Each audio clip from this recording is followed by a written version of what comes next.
রাজধানীর করাইল বস্তিতে ভয়াবহ আগুনে ক্ষতিগ্রস্ত কয়েকশো পরিবারের রাত কেটেছে খোলা আকাশের নিচে। আগুনের শিখায় সর্বস্ব হারানো অনেকেই অভুক্ত রাত কাটিয়েছেন। এদিকে অগ্নিকাণ্ডের একদিন পর পুনর্বাসনের জন্য ক্ষতিগ্রস্তদের তালিকা করা শুরু করেছে ঢাকা উত্তর সিটি কর্পোরেশন। করাইল বস্তিতে বুধবার মাঝরাতের আগুনে পুড়ে গেছে আব্দুল মজিদের আয়ের একমাত্র সম্বল দোকান। সেই সাথে পুড়েছে স্বপ্ন। সর্বস্ব খুইয়ে পথে বসেছে তার 5 সদস্যের পরিবার। এখন স্যার আমরা আর কি করবো, অনেক যে কোনো কষ্ট করে চলতে হবে, আবার ফিরা চালান করে পরে আমাদের দোকান আরম্ভ করতে হবে।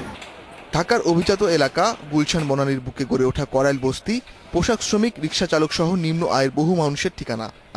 এর আগেও গত বছরের 14 মার্চ ও 4 ডিসেম্বর আগুনে পুড়ে যায় এ বস্তির কয়েকশো ঘর।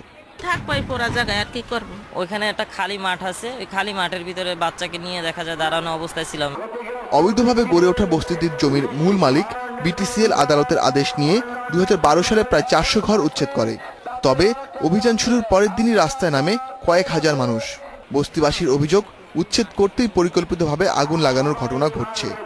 ষড়যন্ত্রমূলক আগুন লাগানো হয়েছে এবং অবশ্যই এর পিছনে কেউ না কেউ কারো হাত আছে। এইবারের আগুনটা চতুর্দিক দিয়ে আগুনটা জ্বালানো হয়েছে।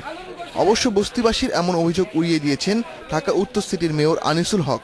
যে কথার পেছনে যুক্তি, যে কথার পেছনে প্রমাণ নেই, সে কথা মেয়র হিসেবে আমি কোনোভাবেই বলতে পারবো না। কে লাগিয়েছে? আগুন লেগেছে। স্বাভাবিকভাবে কেউ লাগিয়ে দেওয়াটা খুব মনে হয় না যে মানুষ বোঝে যে মানুষ পুড়ে মারা যাবে। সুতরাং এত বড় শত্রুতা নর্মালি করে না। কয়েকটি বেসরকারি উন্নয়ন সংস্থার সহায়তায় ক্ষতিগ্রস্তদের তালিকা তৈরি করে পুনর্বাসনের উদ্যোগ নেওয়া হয়েছে বলে জানিয়েছেন মেয়র আনিসুল হক।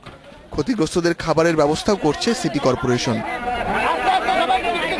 Ashiq Hossain, Independent News, Dhaka.